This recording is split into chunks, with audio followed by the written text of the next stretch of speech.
What's up, guys? So this is the part 1.5 of the alarm install, and I did figure out the problem, but I also found something interesting, and there's no videos like this on YouTube, so I want to be the first to not only debunk this issue, but show you how it's done. So for those that are curious, I did find out that the issue was with this keypad, because I found this one laying around, and it does work with the CA670. I went to programming. Now, there's two versions of the programming online for the CA670, for those of you who are working with that. If you're not able to program, don't give up. Don't go to a shop right away. Look on the internet. The first guide said to turn the key on, open the door, hit the button 3 times, the valet button. That did not work. This works just like the old school Sure Starts and older Champions and the old code alarms. You turn the key, open the door, hold the button for 10 seconds, it goes chirp, chirp, chirp, and then you hit the button. The problem we were having is this keypad would not take.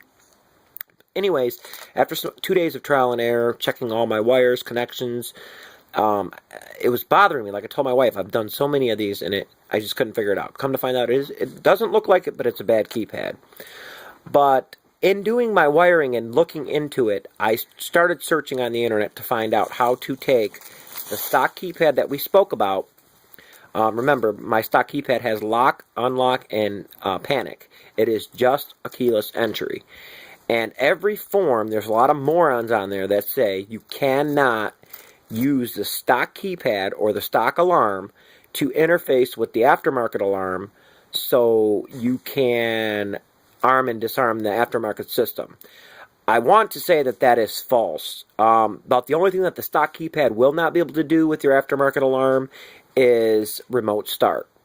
But if you're a good technician or a good installer, you should be able to install what I'm about to show you. And I'm going to actually show you in my part 2 of the alarm. Remember, this is just 1.5. How this is wired. And I got this information straight from the code alarm manual. So the big issue on the forums and on the internet is if you take and use the manual arm and the manual disarm inputs, basically, and I've tested this, if you throw a ground or a positive to either of these wires, it will act as if you press the button on the keypad. Now, the discussion that was brought up on the forums is that if you disarm the system using the little button on your door, the lock button, it would defeat the whole purpose of alarm, because if somebody breaks in, they just hit the unlock button and your system's totally disabled. That's where this wire comes in, the unlock sense. And it's right here in the manual in black and white. This wire will prevent the system from disarming the system when a positive or a negative is applied to it from an external device. This will prevent the system from disarming if it is pulsed at the same time as the light blue and black, which is the manual disarm. So it doesn't matter how it's armed. That's irrelevant. Because if a thief gets in your car and breaks in, they're not going to want to intentionally arm it. So we're good on that one. So what happens is you connect this one to your power locks, usually the passenger side door. Scratch that. This goes to the driver's side door. Your unlock sense wire goes to the passenger door. So when you hit the keyless entry once, it's going to recognize on this that, hey, it was done with the transmitter. But if the unlock is hit from the door, that works all the doors, including the passenger, so it'll ignore this disarm trigger. You get what I'm saying? So if this and this is done by itself, it'll arm and disarm.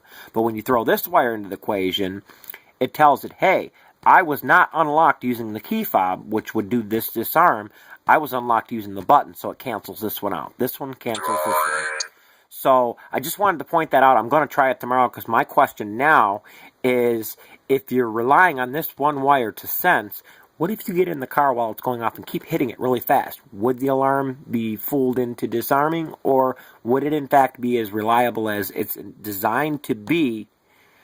Either way, this is proof for the CA670 and other models of alarms that have the manual arm input, the manual disarm input, and the unlock sense, that you can interface your stock key fob to arm and disarm your aftermarket system.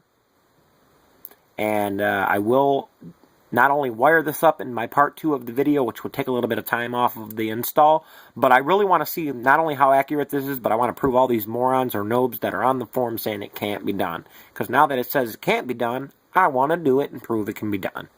Thanks. thanks for watching my video, and I am so relieved that we were able to get this piece of crap remote to work.